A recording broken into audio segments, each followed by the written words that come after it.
Kasama po natin para nga dito sa kanila ding assessment sa katatapos lamang po na eleksyon 2025, ang National Chairperson po ng NAMFREL o National Citizens Movement for Free Elections. Kasama po natin ngayong Thursday morning, Sir Lito Averia. Good morning po, Sir Lito.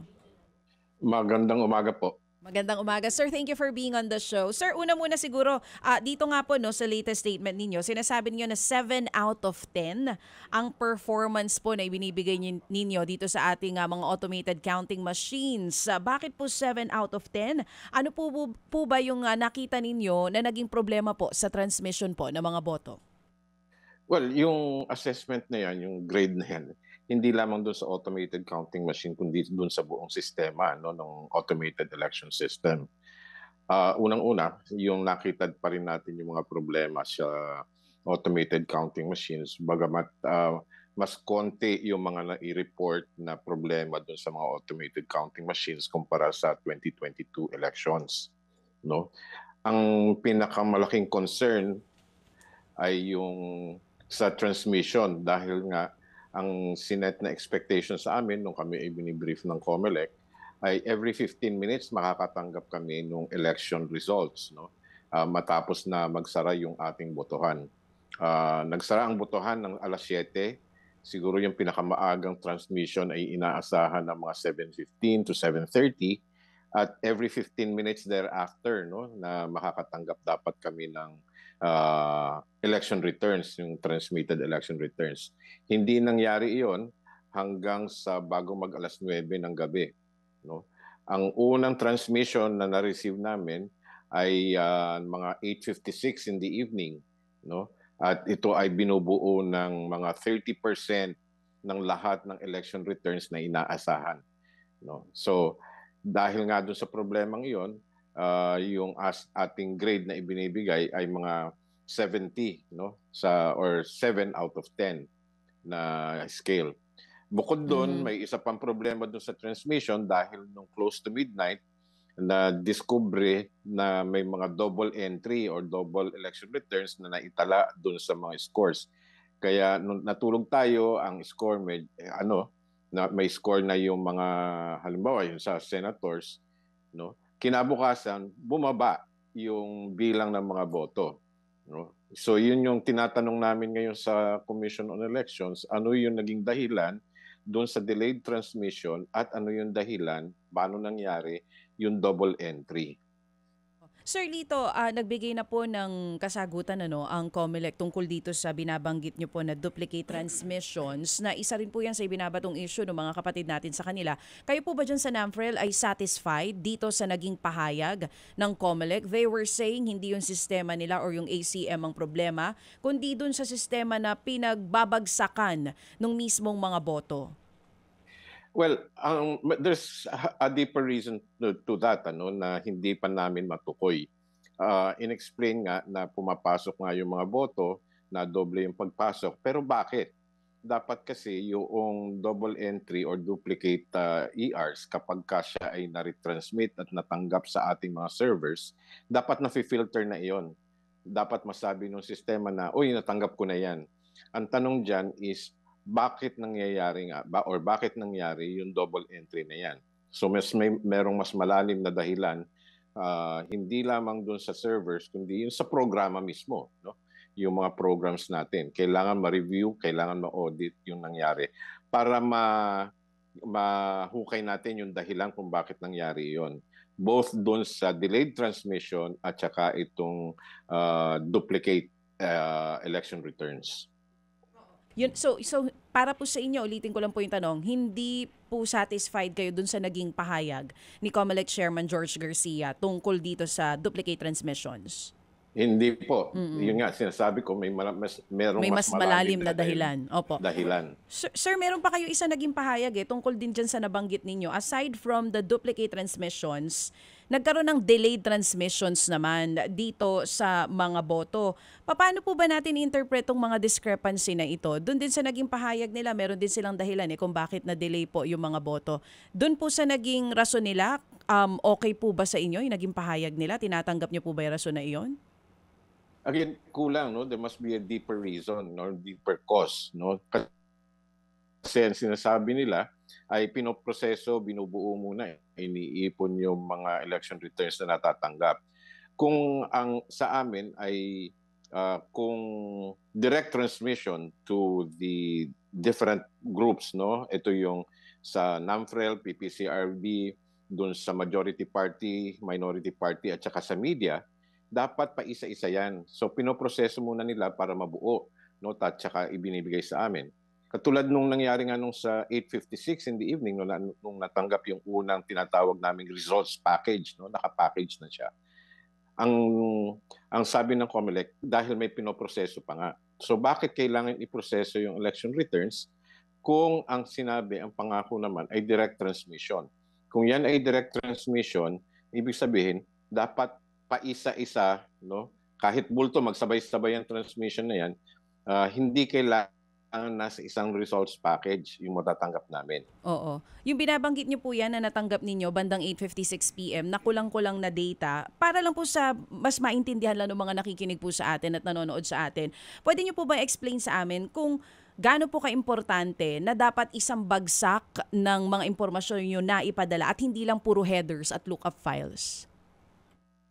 Well, importante yan kasi nga yung kumpiyansa natin dun sa election results, kung natatanggap natin ng direkta yan at nailalathala nating agaran nung makita ng publiko, no? So yung confidence doon natin sa integrity ng election results. Oo. Alam mo yung dahil nga dun sa delayed transmission, yung pangako nga after ng close of polls makakatanggap na, no? Dahil may mga presinto na ready na at that time para mag-transmit. Naghintay lamang sila ng oras dahil mas maaga nga sila siguro na natapos yung mga botante. So may mga ilang presinto na ready na mag-transmit after the close of polls, no? Dahil nga na-delay ng mga 2 oras, 1.5 hanggang 2 oras yung pag-transmit ng election returns, hindi lamang kami na tumatanggap ng resulta na yan, kundi yung publiko mismo nagtataka bakit wala pang lumalabas na resulta.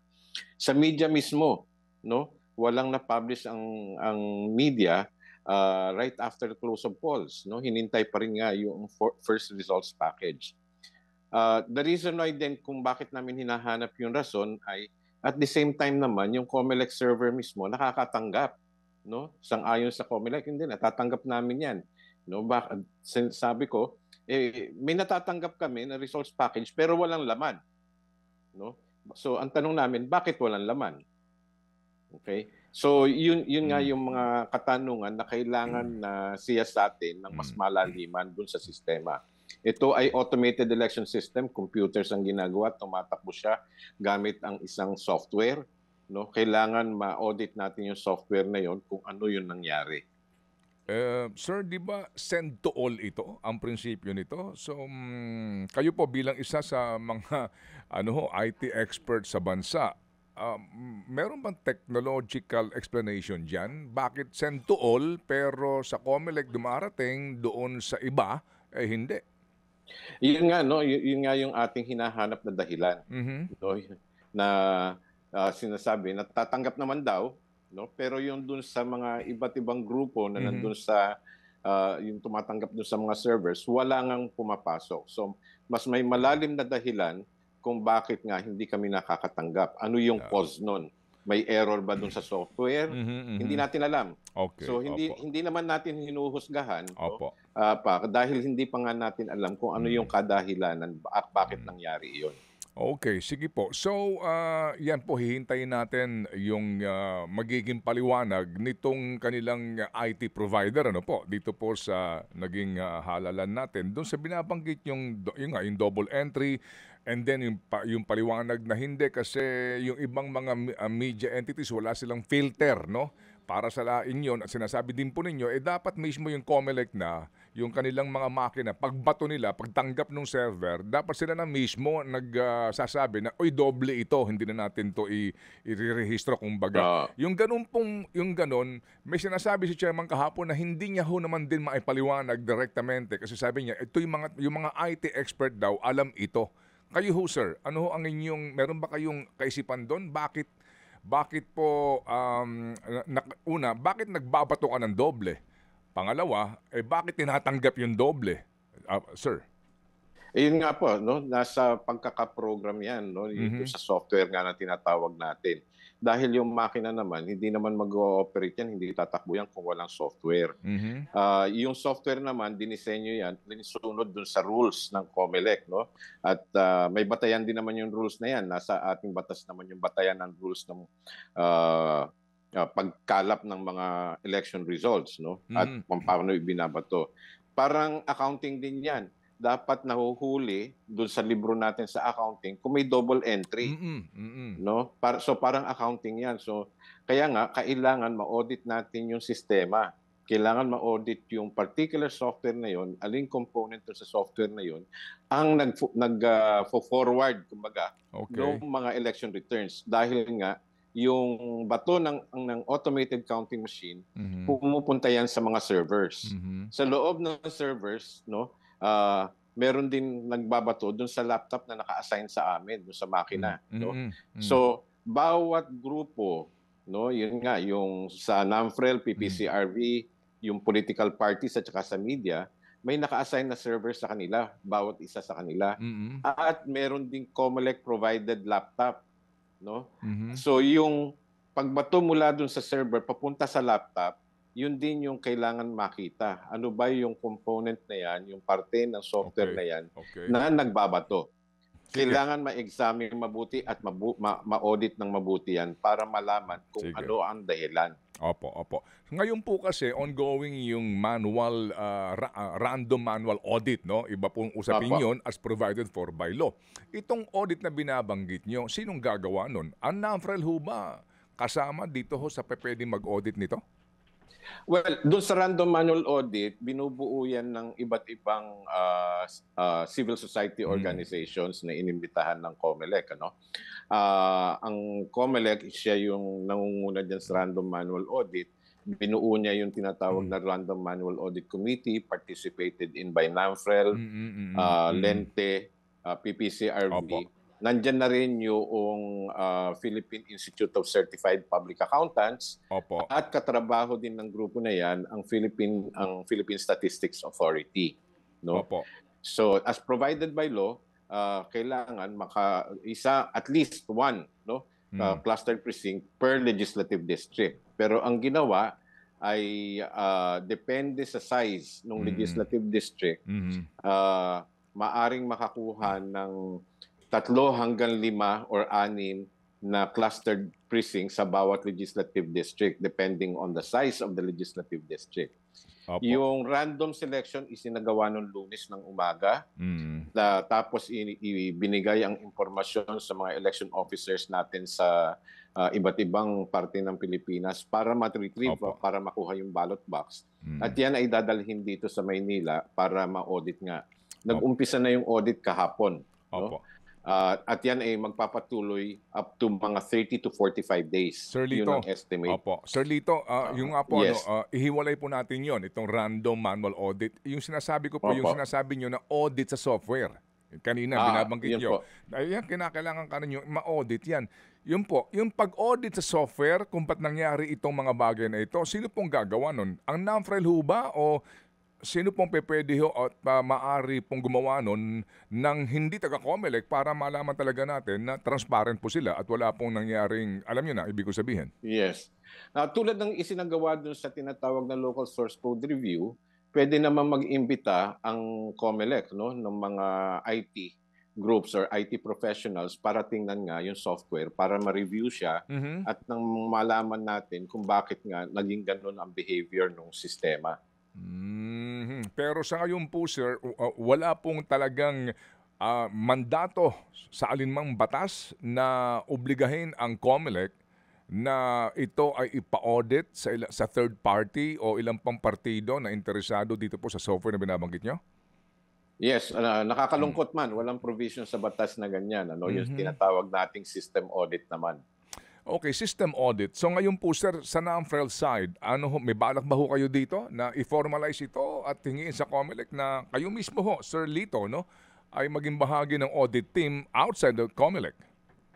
Yes, actually meron na kaming mga inanunsyo, no, na humihingi nga kami ng rason sa yung cause nung mga nangyari, no, na na delayed transmission at saka yung double entry nga. No, ipo-formalize namin 'yan sa isang sulat para sa COMELEC dahil binubuo lang namin yung pag-aaral namin na ano yung posibleng nangyari. Opo. At meron naman kaming IT group sa NAMFREL na pwedeng sumuri doon sa particular component ng mga software na 'yan. Okay, sige po. So Sir Lito, pero sa pangkalahatan po, bagamat ito nga may mga question, yung pong manual audit, hihintayin natin ang result niyan, 45 days maximum kaninyo, pero ito hong sinasabi nyo na magpaliwanag kayo, ano pa naging aberya dyan, sa binabanggit yung system na iyan. Paano po natin dapat tanggapin ang resulta ng halalan ngayon? Dapat ba sabihin natin na maliit na bagay lang yon? Wala ho tayong duda dito po ngayon sa naging resulta po ng bilangan ng boto? Well, tanggapin natin yung naging resulta ng boto, no? Hindi naman namin kine-question yung resulta ng boto mismo. Ang hinahanap lang namin ay yung dahilan kung bakit nagkaganon nga yung mga transmission at saka double entry. Nang sa gayon, makahanap tayo ng solusyon at maiwasan yan sa masusunod na mga halalan. Okay, sige po. Pero sir, akin lang po kinaklaro na iba ang provider, iba ang kontratista nung ACM, iba ang kontratista nung transmission, di po ba? Opo, magkaiba po yan. Okay, sige. Yun ho bang mga server na binabanggit nyo, etc. dito sa transmission, yun po, ibang kumpanya yon. So yun ang kinakailangan magpaliwanag din, no? Well, yung sa pagkakaintindi ko, lahat ng equipment na patukoy doon sa automated election system ay pre-provide yan ng isang provider kasama na nga yung automated counting machine. Ito nga yung joint venture ng Miru, no? Kasama na dyan yung dalawa pang lokal na kumpanya. Yun naman sa transmission, ito naman ay sa I1. Again, JV din yan, ng isang local company at ng another company, no? Sila yung nag-provide ng transmission. Ang transmission services, pwede rin nating i-examine yan kung ang dahilan ng pagkaka-delay ay maari ding nandun. No? Kasi nga, ang sinasabi ng iba, baka nabulunan daw sa dami ng transmission. No? May mga choke points doon sa sistema, sa network. Kailangan makita, ma-examine din yan. Okay, sige po. So para po sa pagbura sa anumang pong duda, dapat po maging transparent dito mismo ang COMELEC at tugunan ito hong inyong gagawin ng formal na paghahayag sa inyo pong request na ito. Sir Lito, salamat na marami sa inyo pong sakripisyo sa lahat ng volunteers ninyo. Binibigyan po namin kayo ng pagkilala dahil hindi po biro itong inyo pong puyat at pagod po para po sa bayan. Maraming salamat po. Sa pagkakataon, Ted at saka DJ Chacha, no, na para maipaliwanag natin ang posisyon ng NAMFREL doon sa mga issues nga na lumabas noong period na yon, no, during the transmission ng election returns. Opo. Mabuhay po ang NAMFREL, Sir Lito. Mabuhay. Salamat po na marami. Thank you. Salamat. Salamat po. Si Ginoong Lito Averia po, ang National Chairperson ng NAMFREL. Yan po ang National Citizens Movement for Free Elections.